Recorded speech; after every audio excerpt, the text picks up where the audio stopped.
Left over ரைஸை வச்சு ஒரு அருமையான அடை ரெசிபி வாங்க எப்படி செய்யலான்னு பார்க்கலாம். நல்லா சாஃப்டாகவும் இருக்கும், ரொம்ப டேஸ்டியாகவும் இருக்கும். வாங்க எப்படி செய்யலான்றதை பார்க்கலாம். மிக்ஸி ஜார் எடுத்துக்கலாம். மிக்ஸி ஜார் எடுத்துகிட்டு நம்ம லெஃப்ட் ஓவர் ரைஸை அதில் போட்டுக்கலாம். அதில் சேர்த்துட்டு நம்ம அதை பல்ஸ் மோடில் அரைச்சி எடுத்துக்கலாம். அரைச்சி எடுத்திங்கன்னா நல்லா இந்த மாதிரி கன்சிஸ்டன்சியில் வந்துடும். என்னோட கூட கொஞ்சம் தண்ணி விட்ட மாதிரி ஆயிடுச்சு. இன்னும் கூட உங்களால் திக்காக அரைக்க முடிஞ்சால் அரைச்சி எடுத்துக்கோங்க.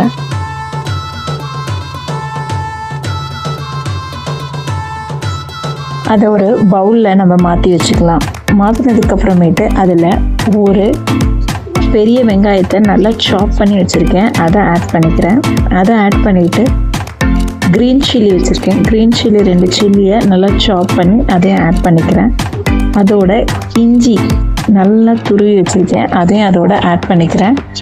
அதுக்கப்புறம் இதில் நான் முருங்கைக்கீரை ஆட் பண்ணிக்கிறேன். முருங்கைக்கீரை பிடிக்கலைன்னா கூட வேறு ஏதாவது ஸ்கிப் பண்ணிக்கலாம். அதில் 1 டம்ளர் கடலை மாவு சேர்த்துக்கிறேன். கடலை மாவு சேர்த்துட்டு ஒரு 1/4 மூடி தேங்காய் துருவினதை சேர்த்துக்கிறேன்.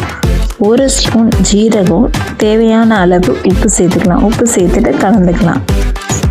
பெருங்காயம் 1 ஸ்பூன் சேர்த்துக்கிறேன். சேர்த்துட்டு எல்லாத்தையும் சேர்த்து நல்லா மிக்ஸ் பண்ணிக்கலாம். இதில் நீங்கள் முருங்கைக்கீரை ஆட் பண்ணலைன்னா கூட நம்ம கொத்தமல்லி ஆட் பண்ணிக்கலாம். இதில் 2 ஸ்பூன் அரிசி மாவு சேர்த்துக்கிறேன். சேர்த்துட்டு நல்லா கலந்து எடுத்துக்கிறேன். கலந்து எடுத்ததுக்கப்புறமேட்டு நல்லா இந்த மாதிரி உருட்டிக்கலாம். கொஞ்சம் லைட்டாக கையில் எண்ணெய் தடவிக்கோங்க. ஒரு ஷீட் எடுத்துகிட்டு அதில் நான் கொஞ்சம் ஆயில் அப்ளை பண்ணிவிட்டு நம்ம உருட்டின மாவை இதில் வச்சுக்கலாம். வச்சுட்டு நல்லா சின்னதாக தட்டிக்கோங்க. ரொம்ப பெருசாக தட்டாதீங்க, சின்னதாக தட்டி எடுத்துக்கோங்க. அப்போ தான் நல்லா உள்ள வேகும், நல்லா கிறிஸ்பியாகவும் இருக்கும். நல்லா எல்லா சைடும் வேகும், சமமாக தட்டிக்கோங்க.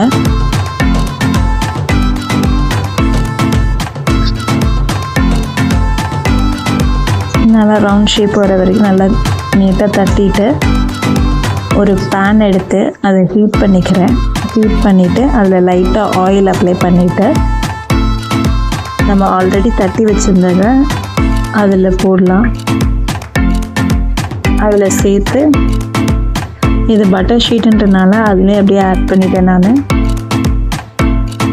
போட்டு மெதுவாக லோ ஃப்ளேம்லேயே வச்சு நல்லா வேக விடுங்க. இதுக்கு மேலே லைட்டாக ஆயில் அப்ளை பண்ணிக்கலாம். அப்ளை பண்ணிவிட்டு இது ஒரு சைடு நல்லா வெந்ததுக்கப்புறமேட்டு இதை மெதுவாக திருவி போட வேண்டியதான். திருவி போட்டுட்டு 2 சைடும் நல்லா கோல்டன் ப்ரௌன் ஆனதுக்கப்புறமேட்டு நம்ம எடுத்துட வேண்டியதான்.